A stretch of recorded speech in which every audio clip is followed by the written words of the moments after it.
Nah, jadi penjelasannya itu udah kakak buat sesuai dengan urutan, jadi kau nanti tinggal rutin aja 1, 2, 3, 4 gitu. Nah, yang pertama kita bakalan cari tahu SO4 di atmosfer ini bagaimana siklusnya biar dia bisa kembali ke atmosfer dalam bentuk SO4 lagi. Nah, itu yang akan kita cari.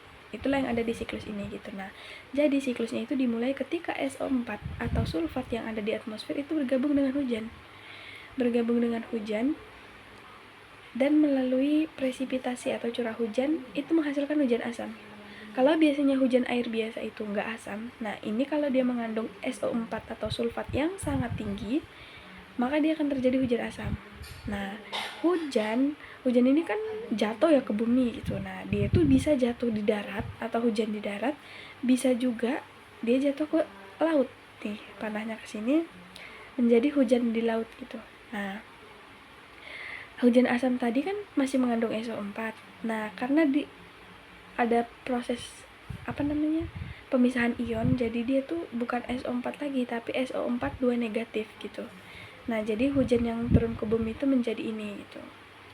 Terus dari sini nanti akan kebagi jadi 2 siklus karena ada siklus SO4 2 negatif atau anion sulfat di tanah dan juga di air. Nah, makanya kakak buat di sini 3, 4. Nah, kita akan menjelaskan tentang yang di laut dulu atau yang di air.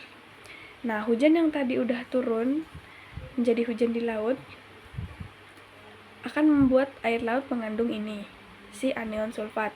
Nah, si anion sulfat ini akan diuraikan oleh organisme laut atau bakteri, di mana hasil penguraiannya itu adalah bahan dasar dari pembentukan minyak bumi. Makanya di sini jadinya minyak bumi. Tapi ada beberapa senyawa yang nggak bisa diurai, maka senyawa ini akan mengendap dan membentuk batu sulfit. Nah, batu sulfit ini merupakan salah satu gas beracun yang keluar ketika gunung meletus. Makanya dia berperan dalam aktivitas vulkanik. Nah, kalau aktivitas vulkanik itu kan berhubungan dengan gunung. Nah, aktivitas vulkanik seperti gunung Merapi jika meletus akan mengeluarkan asap vulkanik yang mengandung SO4 atau SO2 atau sulfur dioksida. Nah, SO2 ini nantinya akan sampai ke atmosfer dan bergabung dengan O2 dan uap air sehingga membentuk SO4. Nah, itu kalau siklus laut. Iya, Miss. Nah, terus udah kan nih, udah sampai di nomor 10. Nah, balik lagi nomor 11-nya ada di sini. Berarti kita sekarang masuk ke siklus yang ada di tanah. Jadi SO4 2 negatif atau anion sulfat yang ada di tanah itu akan diserap oleh tumbuh-tumbuhan. Nah, tumbuh-tumbuhan ini bisa jadi kering dan jadi salah satu komponen buat pembakaran sampah. Tapi tumbuhan ini juga bisa dimakan sama hewan. Nah, kalau hewannya itu mati dan membusuk, nanti dia akan jadi H2S di tanah. Jadi H2S itu adalah hidrogen sulfur. Terus itu nanti H2S ini akan mengalami oksidasi dan membentuk sulfur.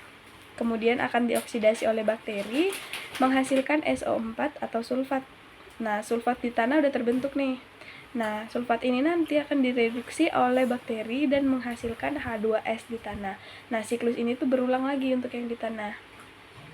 Terus, kalau ini udah dijelasin, nanti masuk ke pembakaran sampah. Nah, tadi kan tumbuh-tumbuhan ini salah satu komponen yang memicu adanya pembakaran.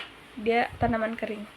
Nah, nanti hasil dari pembakaran ini tuh ada yang namanya senyawa H2S.